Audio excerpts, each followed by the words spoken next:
There's this strange thing that happens when you're creative.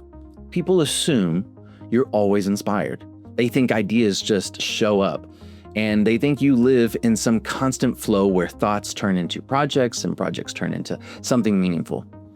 But most of the time, creativity isn't like that. Most of the time, creativity is showing up when nothing inside of you feels ready. And most of the time, creativity is quiet. It's subtle. It's unglamorous.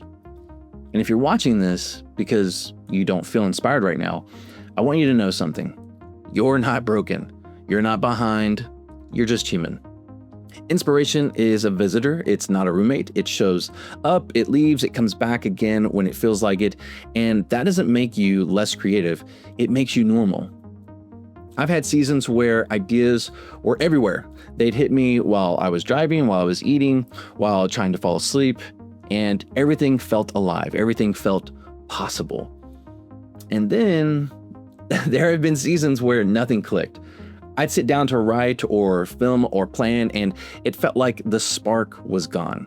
Like I was just getting nowhere. Like every idea was recycled. Like I wasn't making anything that mattered.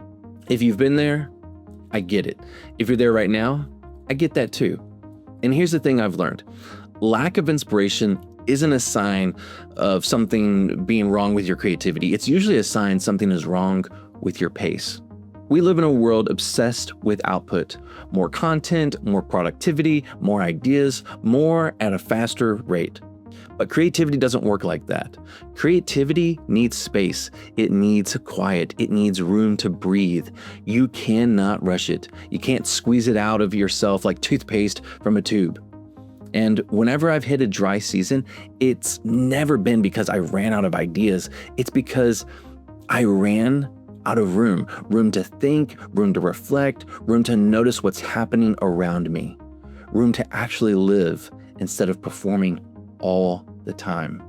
And this is something that I've had to learn the hard way. When your identity gets tied to productivity, inspiration becomes a threat.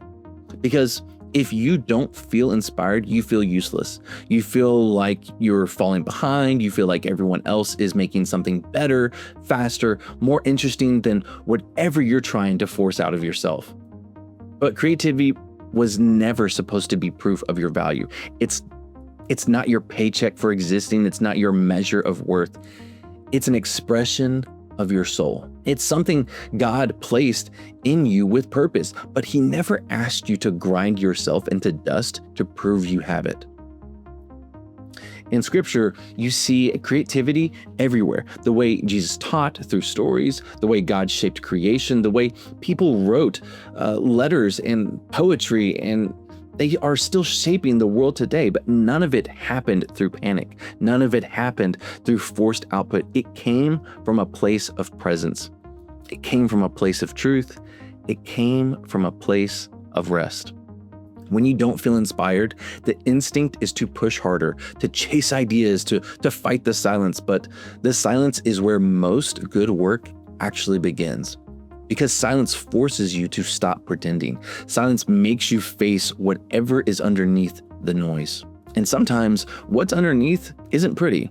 Sometimes it's anxiety, sometimes it's pressure, sometimes it's insecurity, sometimes it's the fear that your best work might be behind you. I've felt that. I've felt that a lot, and that's why I want you to hear this. Inspiration isn't the engine of your creativity. Your honesty is, your presence is, your willingness to sit in the pause is. If you want to create when you don't feel inspired, you have to stop chasing the spark and start paying attention to what's actually happening inside of you. You ever notice how inspiration doesn't fade all at once? It usually slips away in small moments. A missed break, a late night, a project that doesn't land the way you hoped. A week where everything feels urgent. You don't wake up one morning and think, I'm uninspired. It's more like you realize it after weeks of running at a pace your soul never asked for. Most of us don't lose inspiration. We drain it. And usually It starts with pressure. The pressure to deliver, to impress, to stay visible, pressure to make work that gets attention, comments, numbers, anything that says you're doing it right. Pressure is subtle. It doesn't always look like stress. Sometimes it looks like efficiency. Sometimes it looks like staying late. Sometimes it looks like saying yes to things you don't have the margin for. But pressure slowly pushes creativity into a corner. Your brain stops imagining and starts reacting. Your energy moves from curiosity to survival. You're not creating from depth anymore. You're creating from fear. Fear of falling behind, fear of disappointing people, fear of not being good enough. And here's the part we don't talk about much. Pressure makes you forget why you create in the first place. Most creatives didn't start for the numbers or the job title or the approval. You started because something inside of you felt alive when you made things.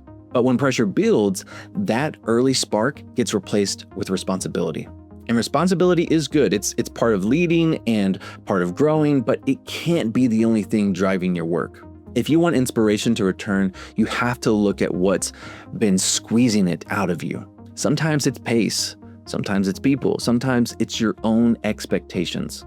Sometimes it's the voice in your head that says your next idea has to be perfect or groundbreaking or worth someone's time. And I've had to remind myself, creativity is not a performance. It's a practice. And practice doesn't care about your mood. You show up, you try things, you make something simple. You keep your hands moving, even when you don't feel like you have anything special to offer. But that's usually the moment the spark starts to come back. Not because you forced it, but because you stopped pretending everything had to be brilliant. There's also a spiritual layer to this. When you feel drained or empty, it's easy to take that as a sign that you've lost something. But often it's a sign that you've been running on your own strength for too long. When you never pause, you stop noticing the quiet things. You stop hearing the stillness where ideas grow. You stop sensing the peace that steadies your mind. And without that, everything feels heavy, even the work you normally love. Inspiration grows in stillness. It grows when your mind relaxes. It grows when you stop scrolling and stop comparing and let yourself breathe again. And sometimes all God is trying to say is simple. Slow down. I'm still here. You don't have to carry this alone. And when you give yourself space, even 10 minutes of real quiet, you start to feel something shift. Your shoulders drop, your breath deepens, your thoughts settle, and without realizing it, the ground for creativity softens again.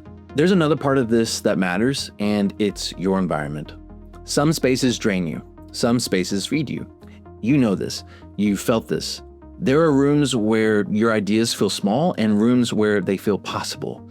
There are people who pull the life out of you and people who spark something inside of you. And if you're trying to create while surrounded by pressure, noise, or distraction, of course it feels harder.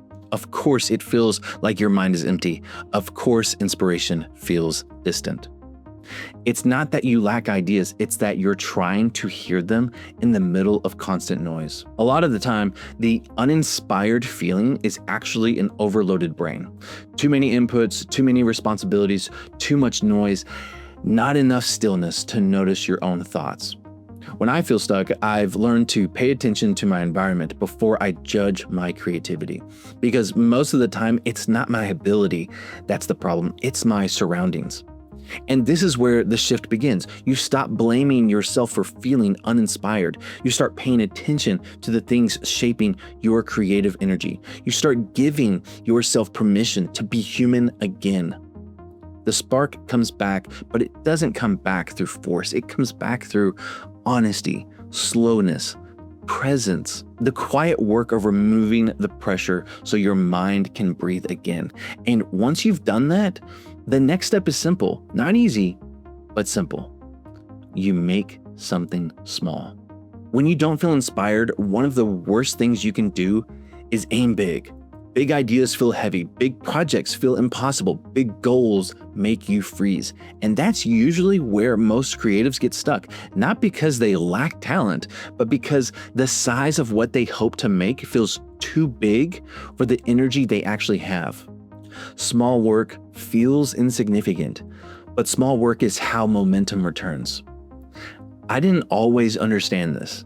I used to think the only things worth making were the things that felt meaningful, deep, or impressive. So when I hit seasons where I didn't have those ideas ready, I'd do nothing. I'd wait. I'd hope the spark would come back on its own. And it rarely did. And when it did, it was usually because I had finally started to make something small again. There's something freeing about lowering the bar, about removing the pressure to make something amazing, about saying, I'm just going to make something. It doesn't have to change the world. Sometimes the most creative thing you can do is take the pressure off yourself. Make something tiny, a sketch, a rough draft, a small edit, a list of ideas, a scene, a paragraph, a melody, a simple piece of footage, whatever it is. Keep it small enough that you can finish it. Finishing the small things builds the confidence to start bigger things. Creativity returns long before inspiration does. Creativity is a habit. Inspiration is a feeling, and feelings follow habits more often than habits follow feelings. If you want inspiration to find you, let it find you working. There's a quiet truth in scripture that's easy to overlook, okay? God rarely shows people the entire journey up front. He gives the next step, then another, and he invites people into small, simple obedience before the big picture ever becomes clear. Creativity works the same way. You don't get the whole idea at once. You take the next step. You do the next small piece. You make whatever you can today, even if it doesn't feel like your best. Because here's the thing, bad work leads to good work. Messy ideas lead to clear ideas. Small moments turn into bigger movements. The goal is not perfection, it's movement. There was a stretch not long ago where I felt completely empty. Creatively, I'd open my laptop and stare at a blank screen. Nothing felt right, nothing felt good, and nothing felt worth sharing. In the past, I would have closed the laptop and waited for motivation, but this time, I did something different. I set a timer for 10 minutes, and I told myself, just write one sentence, just film one shot, just make one choice. 10 minutes, no pressure, no deadline, no trying to make it meaningful. Most days the work wasn't special, but something started to shift. My mind softened, my shoulders relaxed, the tension loosened. And eventually, the spark started to show up again, not because I forced it, but because I created room for it to return. Small work gives your creativity permission to breathe again. But there's another piece to this that matters just as much. You can't create if you never step away from your tools. We live in an always on world, always connected, always scrolling, always consuming. That constant intake numbs your imagination. You can't feel inspired if your mind never rests long enough to think for itself. Some of your best ideas don't come from your phone. They come from silence, from boredom, from being outside, from taking a walk, from doing something with your hands that has nothing to do with your art, from letting your mind drift without trying to control it. Creativity isn't just about output, it's about input. And if you're only consuming noise, you'll only produce noise. But when you step away, when you slow down, you create mental space for ideas to surface again. This is where faith becomes more than a concept. It becomes a rhythm, because slowing down isn't lazy, it's surrender. It's recognizing you don't create alone. You're not responsible for generating brilliance every day. You're simply practicing the craft God gave you and trusting Him with the results. Small work, slow pace, soft heart. Those three things rebuild inspiration faster than any trick or hack you'll find online. And once you have that foundation, once the spark begins to return, there's a next step, one most people don't expect. There's a moment that usually shows up right after you start getting your momentum back, right after you make something small, right after you slow down long enough to breathe again. The moment feels quiet, but it carries weight, because this is where the real battle happens. Not with the work, but with the story you're telling yourself about the work. Every creative has a story running in the background. Most of the time, we don't even notice it, but it shapes everything. How you see yourself, how you see your abilities, how you respond when things get hard. And for some people, the story is simple. I'm not good enough. I'm falling behind. I peaked years ago. No one cares about what I make. My ideas are boring. I don't have what it takes. You might not say those things out loud, but if you've ever sat down to work and heard that small voice in the back of your head, you know what I'm talking about. And when you feel uninspired, that voice, it gets louder. It starts convincing you that your lack of inspiration is a lack of talent, that your slow season is a sign you're losing something, that the quiet in your mind means the end of something important. But that voice isn't truth. It's fear. It's comparison. It's exhaustion. It's pressure disguised as clarity. You can't create freely if the story in your head is working against you. And one thing that I've learned is that creativity isn't just a skill, it's a relationship. And like any relationship, the way you talk to yourself affects what you produce. If your inner voice is harsh, your work becomes stiff. If your inner voice is anxious, your work becomes rushed. If your inner voice is insecure, your work becomes hesitant. But if your inner voice is grounded, patient, and honest, your work has room to grow. This is where faith becomes more than a quiet theme, because God never speaks to you the way your fear does. He doesn't shame you into getting better. He doesn't pressure you into doing more. He doesn't measure your worth by your output. His voice is gentle, steady, inviting. The kind of voice that says, "Come rest. Let's take this one step at a time." You can create from fear, or you can create from peace. Only one of those produces work you're proud of. And when you let go of the old stories, you make room for something new. You stop treating creativity like a test and start treating it like a gift. You stop chasing inspiration and start noticing it. You stop believing you have to earn your creativity and start trusting that you already have what you need. And here's something that surprised me. When the story changes, the work changes. You start taking risks again. You start caring less about the outcome and more about the process. You start noticing the joy in the small things, and you start creating from identity instead of insecurity. But you can't just delete the old story. You have to replace it. Here are a few truths that help me reset my mind when I feel uninspired. 1, creativity comes in seasons. If you're in a dry one, it doesn't mean the spark is gone. It means the field is resting. 2, you don't create alone. You're not responsible for generating brilliance every day. You're responsible for showing up and being honest. 3, your best work might still be ahead of you. You don't need to feel inspired to make something meaningful. 4, inspiration grows where your soul slows down. When you give yourself room to breathe, ideas return. 5, God isn't disappointed in you. Not for having a slow season, not for being tired, not for needing rest. He's more present in your empty moments than you think. And here's the part I want you to take with you, okay?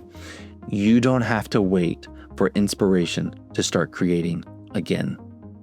But you do have to slow down long enough to remember who you are. Not a machine, not a factory, a human being. With limits, with purpose, with a mind that needs rest as much as it needs challenge. Creativity isn't about staying inspired. It's about staying connected to your craft, to your life, to God, and to the people you're making this for. When you don't feel inspired, don't panic. Don't force it. Don't judge yourself. Just take the next small step. Make something tiny. Let yourself breathe again. Watch the pressure fall away. And in that quiet space, the one you tried to avoid, you'll feel it. A spark, not loud, not dramatic, just a steady reminder that you're still a creator, that you still have something to offer, that the dry season won't last forever.